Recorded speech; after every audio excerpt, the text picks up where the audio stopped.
આગળ last topic ચેપ્ટરનો આ છેલ્લો ટોપિક છે. આપણે નેક્સ્ટ પાર્ટ 4 આગળ વધીશું. એમાં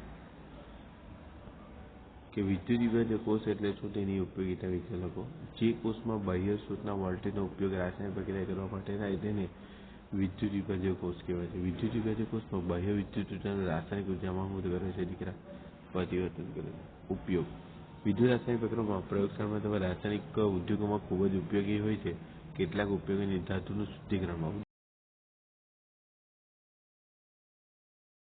તેના માટે પાયો છે તે માટે અશુદ્ધ કોપરનો એનોડ બનાવાય છે અને તેને ડીસી પ્રવાહ પસાર કરવાથી ઓગળે છે અને દ્રાવણમાં Cu2+ આયન રિડક્શન પામીને કેથોડ ઉપર નિક્ષેપિત થાય છે. ધાતુના મોટા પ્રમાણમાં ઉત્પાદન કરવા ઉદાહરણ તરીકે Na, Mgel વગેરે ધાતુનું ઉત્પાદન તેમના કેટઆયનોનું રિડક્શન કરીને કરાય છે અને ધાતુના મેળવવા માટે કોઈ પણ યોગ્ય અન્ય રિડક્શન કરતા જ નથી ત્યારે ખૂબ જ ઉપયોગી. એટલે રિડક્શન કરતા નથી એટલે આ બધી ધાતુઓ દીકરા વિદ્યુત વિભાજન વડે મેળવી શકાય છે. સોડિયમ મેગ્નેશિયમ ધાતુઓ તેમના પીગળેલી ક્લોરાઇડ વિદ્યુત વિભાજનમાં મેળવવા માટે અને એલ્યુમિનિયમ ક્લોરાઇડની હાજરીમાં એલ્યુમિનિયમ ઓક્સાઇડનું વિદ્યુત વિભાજનથી એલ્યુમિનિયમનું ઉત્પાદન કરી શકાય છે. અગાડી એમાં છે સૌથી સારો વિદ્યુત વિભાજ્ય કોષ કયો છે? બરાબર. આગળ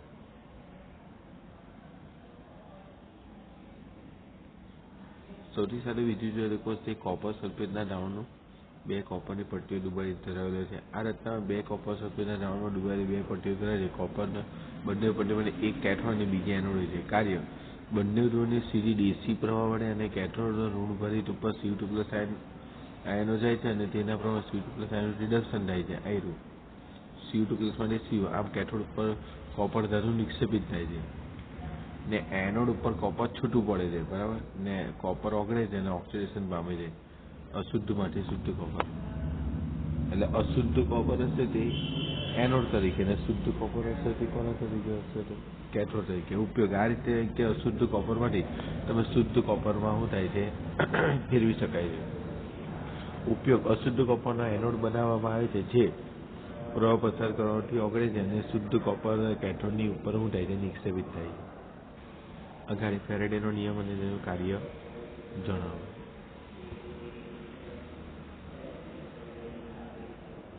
ફેરેડે નામના વૈજ્ઞાનિક સૌપ્રથમ વિદ્યુત વિભાજનની તથ્યાત્મક બાબતોનું વર્ણન કર્યું. વિદ્યુત વિભાજનના દ્રાવણો પીગળિત સંઘનન સંશોધનમાં 1833-34 ફેરેડેના પરિણામો જણાવ્યા. ફેરેડેના 2 નીચે પ્રથમ નિયમ. વિદ્યુત પ્રવાહને કારણે વિદ્યુત વિભાજન દરમિયાન કોઈપણ વિદ્યુત ઉપર થતી પ્રક્રિયાથી નિપટ પદાર્થનો જથ્થો વિદ્યુત વિભાજ્ય માંથી પસાર થતા વિદ્યુત જથ્થાના કેવા છે દીકરા? તો સમપ્રમાણમાં છે. એટલે જેટલો વિદ્યુતનો જથ્થો દીકરા એની અંદર આપણે આપીશું તેટલા પ્રમાણમાં દીકરા નિપજ આપણને મળશે. પ્રથમ નિયમ હતો. નિયમ નંબર 2 દ્વિતીય નિયમ. વિદ્યુત વિભાજનના દ્રાવણમાંથી વિદ્યુતનો સમાન જથ્થો પસાર કરતા મુક્ત થયેલા જુદા જુદા પદાર્થના જથ્થો તેના રાસાયણિક તુલ્યભારના કેવા છે? સમપ્રમાણમાં છે. બરાબર છે. એટલે જે જથ્થો મળે ને તે રાસાયણિક તુલ્યભાર અનુસાર મળે. એટલે છે ને તમને જો કેમ તો છે ને કે દરેક ધારો કે 2-3 ધાતુઓ લઈ લે, કારણ કે એલ્યુમિનિયમ છે, કોપર છે અને Ag છે,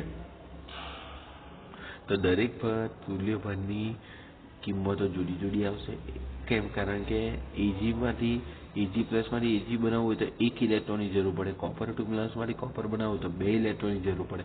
અને એલ્યુમિનિયમ પ્લસ માંથી એલ્યુમિનિયમ બનાવવું હોય તો તમારે 3 ઇલેક્ટ્રોનની જરૂર પડે. એટલા માટે દીકરા જુદા જુદા ઇલેક્ટ્રોનની જરૂર પડતી હોવાના કારણે નિપજ પણ આપણને એમાં કેવી મળશે? તો કે જુદી જુદી જોવા મળશે. આગળ એના પછી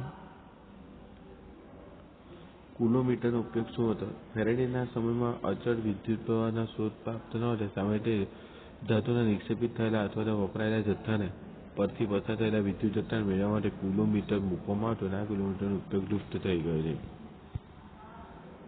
અગાડી આ દાખલા માટે ઇમ્પોર્ટન્ટ છે. હવે વિદ્યુત વિભાજનમાં વિદ્યુત જથ્થો Q કેવી રીતે મેળવાય છે?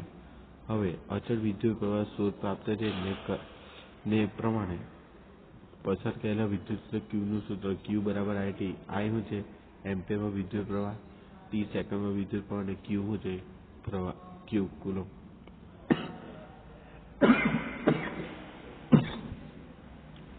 અગાડી આ સવાલ નંબર 53 મોસ્ટ MB છે. વિદ્યુત વિભાજનના ધ્રુવો ઉપર યુગ્મિતિ અને વિદ્યુત જથ્થા વચ્ચે સંબંધ સ્પષ્ટ કરો. તત્વ યુગ્મિતિ અને વિદ્યુત જથ્થો વિદ્યુત ધ્રુવો ઉપર ઓક્સિડેશન રિડક્શન માટેનો આધાર વિદ્યુત ધ્રુવોની ઉપરની પ્રક્રિયાના તત્વ યુગ્મિતિ પર રહેલો છે. Ag+ માંથી 1 ઇલેક્ટ્રોન મેળવે તો Ag બને ને 1 મોલ Ag+ આયનમાં રિડક્શન માટે 1 મોલ ઇલેક્ટ્રોનની જરૂર પડે તો 1 ઇલેક્ટ્રોન ઉપરનો વીજભાર કેટલો હતો 1.6 × 10⁻⁹. 1 મોલ ઇલેક્ટ્રોનની સંખ્યા તો 6.022 × 10⁻². 1 મોલ ઇલેક્ટ્રોન ઉપરનો વીજભાર તો વીજભાર એટલે Na ગુણ્યા હું દીકરા તો ઇલેક્ટ્રોન ઉપરનો વીજભાર તો કેટલો જવાબ આવે 96487. એટલે કે 1 ફેરેડે બરાબર કેટલા તો 96487 ની જગ્યા પર રાઉન્ડ અપ કરીને 96500 લઈ લીધા બરાબર છે. એટલે કે 1 મોલ ઇલેક્ટ્રોન ઉપરનો વિદ્યુત જથ્થો 96487 અથવા તો 96500 કુલમ્બનો 1 ફેરેડે કહે છે. સામાન્ય રીતે વિદ્યુત વિભાજનની પ્રક્રિયામાં વિદ્યુત પ્રવાહ એમ્પિયર અથવા સમય સેકન્ડમાં હોય છે. અથવા તો વીજભાર Q = IT. ધ્રુવો પર નિપજના પદાર્થ માટે જરૂર પડતા વિદ્યુત જથ્થાની ગણતરી કરવા માટે વિદ્યુત ધ્રુવો ઉપર થતી ઓક્સિડેશન રિડક્શનની પ્રક્રિયા લખો. પ્રક્રિયા ઉપરથી 1 મોલ નિપજમાં રચાતી પ્રક્રિયા માટે જરૂરી ફેરેડે નક્કી કરેલા અને ત્રીજું છે કે ફેરેડે ઉપરથી એમ્પિયરમાં પ્રવાહ ગણો. પહેલું જો આપણે જે એક્ઝામ્પલ આપી ગયા તેના જેવા એક્ઝામ્પલ છે કે Ag+ માંથી Ag બને તો 1 મોલ માંથી 1 મોલ મળે એટલે 1 મોલ ઇલેક્ટ્રોનનો ઉપયોગ કરે તો 1 મોલ Ag મળે. 1 મોલ ઇલેક્ટ્રોન તો 1 ફેરેડે વિદ્યુત પ્રવાહ વડે 1 મોલ Ag મળે તો 1 મોલ Mg નિક્ષેપણમાં. હવે અહીંયા Mg2+ માંથી Mg બને તો 2 મોલ હોય ત્યારે 1 મોલ Mg બને 2 મોલ ઇલેક્ટ્રોન હોય ત્યારે એટલે 2 મોલ ઇલેક્ટ્રોનથી 1 ફેરેડે વિદ્યુતનો 1 મોલ Mg મળે. તો એટલે એલ્યુમિનિયમમાં એના કરતાં જ 3 મોલે 1 મોલ મળે એટલે કે 3 મોલ ઇલેક્ટ્રોન તો 3 ફેરેડે 3 ફેરેડેથી કેટલો 1 મોલ મળે છે આપણને Ag મળે. બરાબર. આગળ બી આ વસ્તુ જોયું આપણે. એના પ્રમાણે આપણને એક સરસ દાખલો આપેલો છે કે CuSO નું દ્રાવણ 10 મિનિટ માટે 1.5 એમ્પિયર પ્રવાહ વડે વિદ્યુત વિભાજન કરવામાં આવે તો કેથોડ ઉપર નિક્ષેપિત થયેલા કોપરનું દળ કેટલું હશે. હવે આપણને અહીંયા Q = IT બરાબર છે. પછી I ની વેલ્યુ અને T ની વેલ્યુ આપણને આપી દીધી છે. T જે હતો તે મિનિટમાંથી સેકન્ડમાં ફેરવ્યું. કિંમત મૂકી 900 એમ્પિયર/સેકન્ડ 900 કુલમ. દીકરા 900 કુલમ જે હોય ને આ દાખલો આપણે બીજી રીતે બી કરી શકીએ બરાબર. જે 900 કુલમ આવ્યું તો 900 કુલમ ભાગ્યા 96487 કરીએ ને તો દીકરા એ જે જવાબ આવે ને તે ફેરેડેમાં આવી જાય.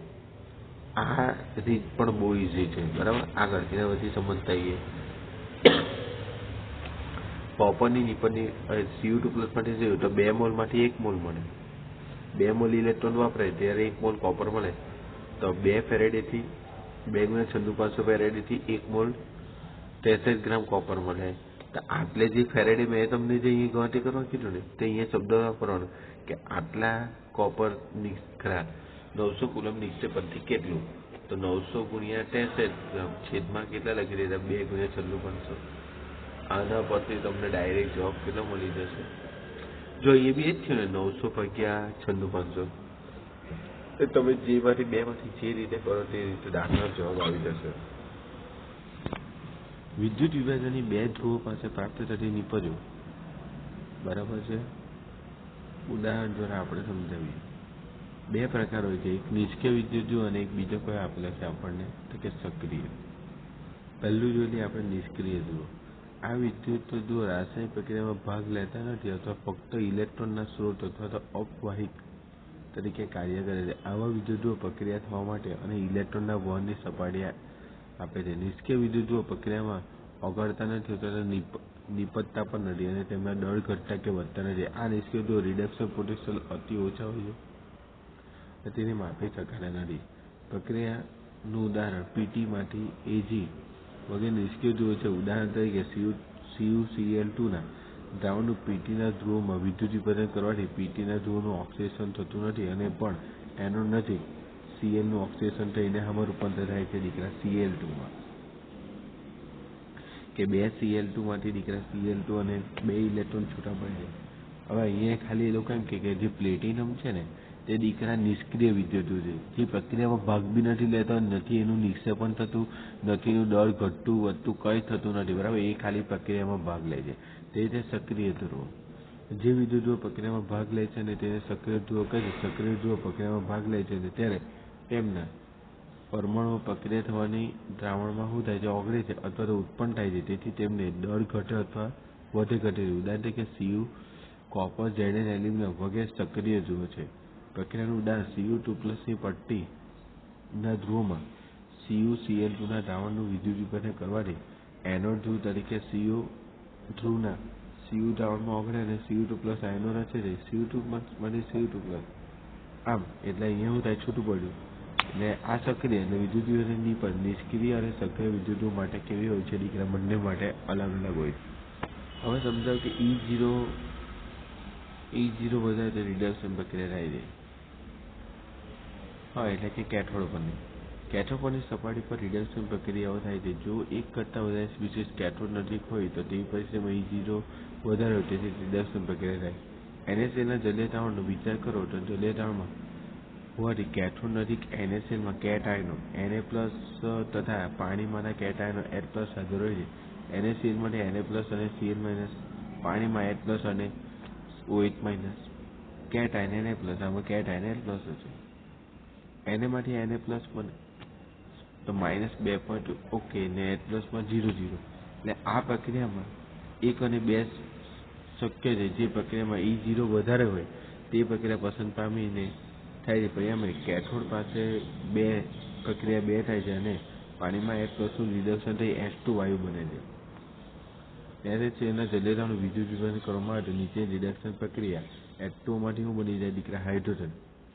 સમીકરણ 1 અને 2 બરાબર સમીકરણ 3 પ્રક્ષેપ આયનો સાથે પ્રક્રિયા કરી 4 કેથોડ પર થાય છે અને Na માંથી પાણી તો Na+ ને H2 એટલે પ્રાયોગિક રીતે NaOH ની હાજરીમાં ફિનોલ્ફથેલિનનું દ્રાવણ કેથોડ સાથે ગુલાબી રંગ આપે છે ત્યાં પુરવાર થાય છે NaOH ની હાજરીમાં.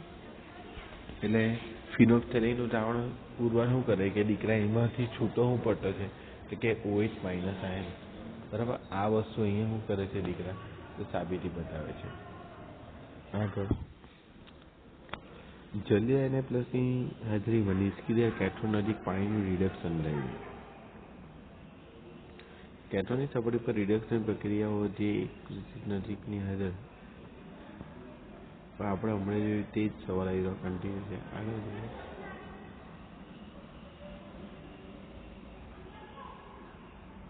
આવી રહ્યો નિષ્ક્રિય પીગલિત NaClના વિદ્યુતીકરણની પ્રક્રિયા લખો તો NaClનું દીકરા પીગલત તો કેથોડ પર સોડિયમ ધાતુ મળે અને એનોડ પર શું મળે છે દીકરા, તો Cl2 ક્લોરીન.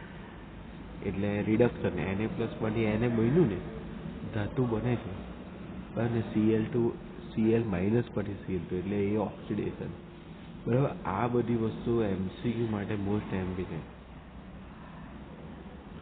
બરાબર. અગાડી હવે નિષ્ક્રિય ધ્રુવમાં NaClના જલીય દ્રાવણનું જલીય દ્રાવણ, બરાબર. તો NaClનું જલીય દ્રાવણ હોય ને તો Cl2 મળે 1.36 એટલે એ કેથોડ પર ને પાણીનું વિદ્યુતીકરણ થાય તો O2 બને તે એનોડ પર, બરાબર છે. એટલે E0 નું નીચું મૂલ્ય ધરાવતી પ્રક્રિયા એનોડ પર પસંદગી પામશે અને Cl- પાણીનું ઓક્સિડેશન થતું જોઈએ અને આ ઓક્સિડેશન ઓવર પોટેન્શિયલના કારણે પાણી નથી પણ Cl- નું ઓક્સિડેશન થઈને એનોડ પર Cl2 વાયુ શું થાય છે દીકરા, બને છે. એટલે જે વધારે હોય તે કેથોડ. આ પ્રકારની પ્રક્રિયાઓ જોવા મળે છે. અગાડી તેવી રીતે સ્પીસીસમાં ઓક્સિડેશન અને ઓક્સિડેશન પોટેન્શિયલ ઉપર E0 નીચો તેવી ઓક્સિડેશન પ્રક્રિયા થાય છે NaClમાં. તો એનોડમાં NaCl માંથી Cl આયન તથા પાણી નીચેનું ઓકે Cl- માંથી Cl2. આ તો આપણે હમણાં જોઈ ગયા તે જ, બરાબર છે. આગળ